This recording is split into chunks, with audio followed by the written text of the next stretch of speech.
We now have a really good understanding of how middleware works in the process of managing and handling the execution or processing of an HTTP request through Express.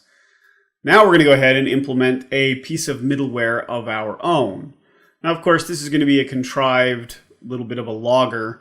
And now we already have a logger in here, but we're going to build our own logger just to see how the process works.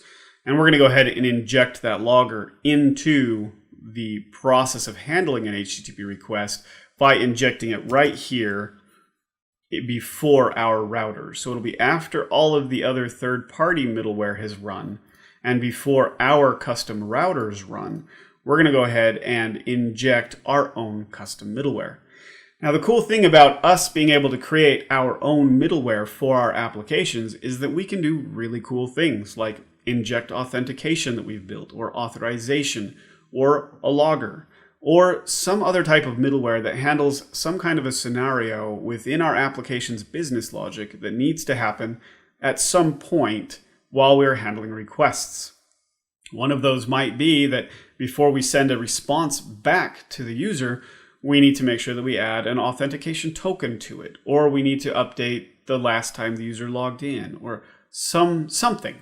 We can do that with middleware, and that's what provides the power of middleware inside of our Express applications, and also provides us with a lot of flexibility to create really cool, really custom applications that are really good at handling HTTP requests and responses. So let's go ahead and do that. Now, we saw a 404 right here, a basic middleware, which is just a single function that is injected through an app.use, and it's done right here in our app.js.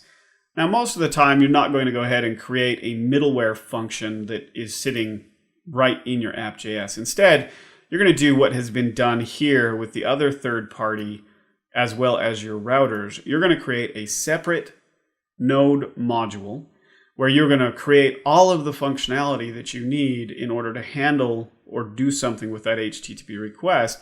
And it is all going to be within that node module or that library. And then you're going to import that library just like we did up here with the other third-party middleware. And then we're going to tell the app to use that middleware right here. And then we will be able to go ahead and debug and trace through that so you can see the execution of that middleware after we have written it. So to get started, what we're going to do is I'm going to go over here in my application that we've got, and I'm going to create myself a new folder inside of the root of my application, and I'm going to call it middleware. And this is where I'm going to write all of my custom middleware for my application. So here inside of middleware, I'm going to create a new folder, and we're going to go ahead and just call it my logger.js.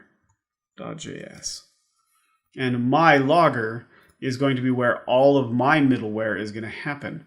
Now, it's going to follow a very similar pattern to like this router, where we are going to end up exporting a function or an object that has functions in it that we will use as our middleware in our application.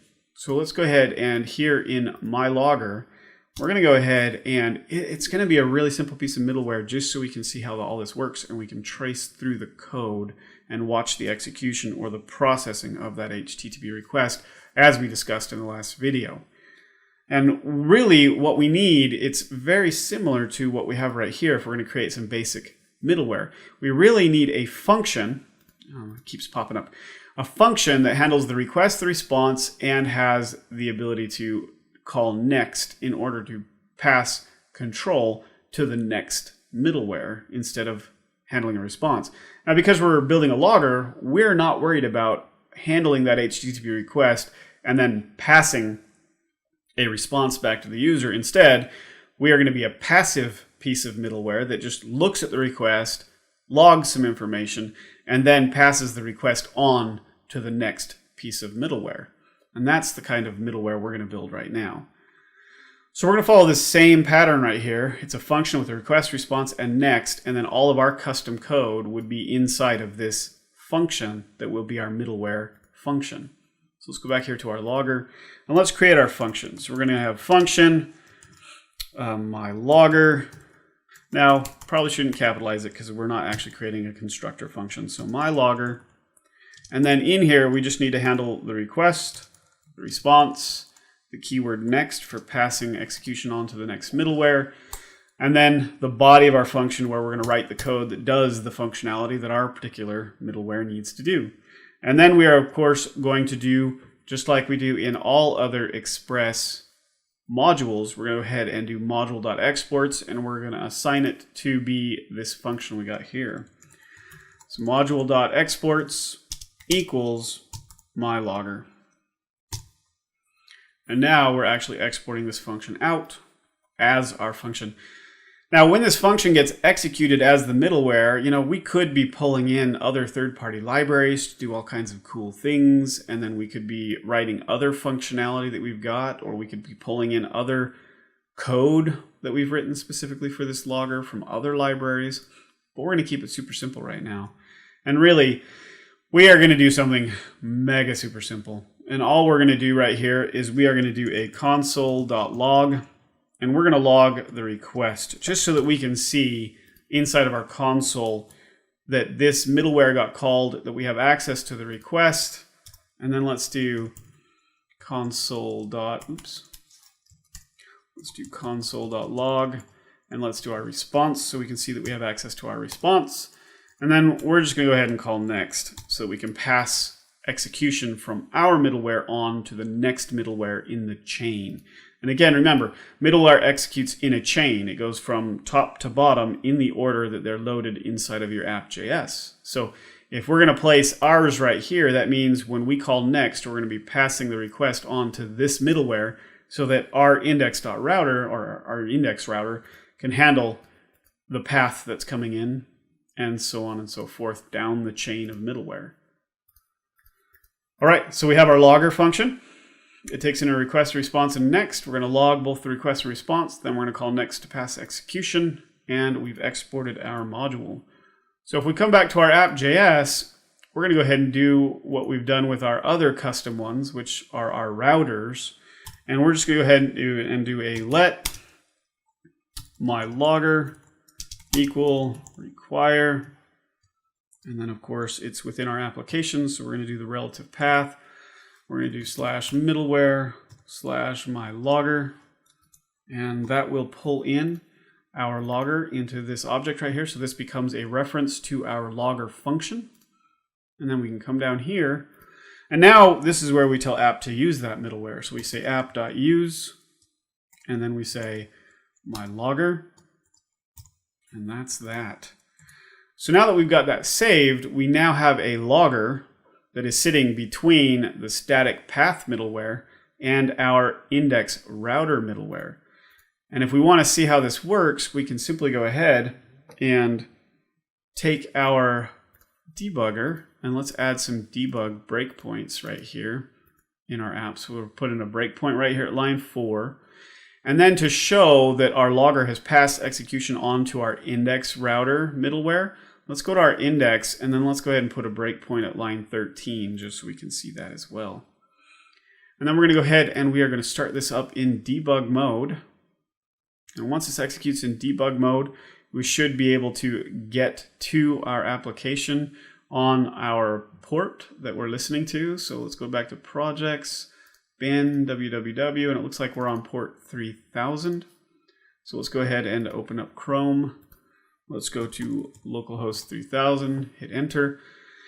Now here you can see we have broken at our breakpoint within our custom middleware, the my logger, and we can see right here that console.log request, we've got access to the full request that's coming in.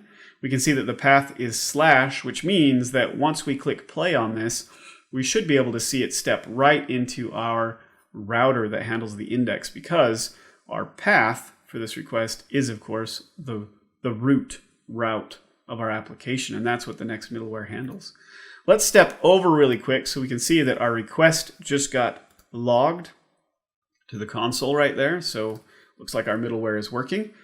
Now if we click next, we should see our response. So incoming message, our response, which is our HTTP response. This was our HTTP request.